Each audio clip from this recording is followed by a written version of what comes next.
আসসালামু আলাইকুম ভিউয়ার্স, আজকে আমি ভিন্ন ধরনের একটা ডিমের চপ বানাবো। তো এখানে সিদ্ধ ডিমগুলো আমি পিস পিস করে কেটে নিয়েছি।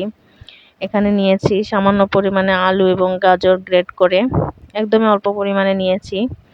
এখন এখানে নিব পেঁয়াজ কুচি, কাঁচামরিচ কুচি, তারপর হচ্ছে ধনিয়া পাতা কুচি, পরিমাণ মতো লবণ। তো আমি হাফ চা চামচ লবণ নিয়েছি, হাফ চা চামচ হলুদের গুঁড়া এবং সামান্য পরিমাণে একটু গরম মশলার গুঁড়া, আর সামান্য পরিমাণে একটু রসুন বাটা, আর দিয়ে দিব একটু জিরার গুঁড়া। তো এখন এগুলোকে ভালোভাবে মেখে নেব, সুন্দরভাবে কষলে কষলে মেখে নিতে হবে।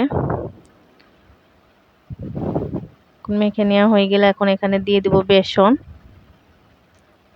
পরিমাণ মতো বেসন দিয়ে আবারও আমি বেসনগুলোর সঙ্গে মেখে নেব। এখন এখানে দিব একটু বেকিং পাউডার, অল্প পরিমাণে দিব। বেকিং পাউডারটা দিয়ে আবারও মেখে নেব। তো এখানে সামান্য পানি লাগবে, তো আমি সামান্য পরিমাণে পানি দিয়ে আবারও মেখে নেব।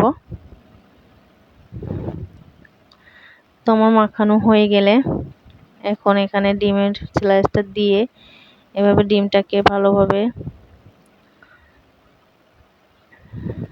ব্যাটারের সঙ্গে মেখে নেব, একদম ঢেকে দিব।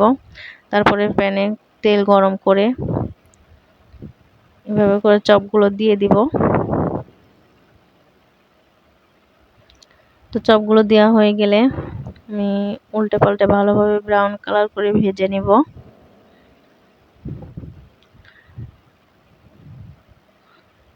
ব্রাউন কালার করে ভেজে চপগুলো তুলে নেব। তো বিকেলের চায়ের সঙ্গে এই নাস্তাটা খুবই টেস্টি লাগে, একবার হলো ট্রাই করে দেখবেন। আর ভিন্ন ধরনের ডিমের চপ। আর আমার ভিডিওটা যদি আপনাদের ভালো লেগে থাকে তাহলে লাইক, কমেন্ট, সাবস্ক্রাইব করে দিবেন প্লিজ।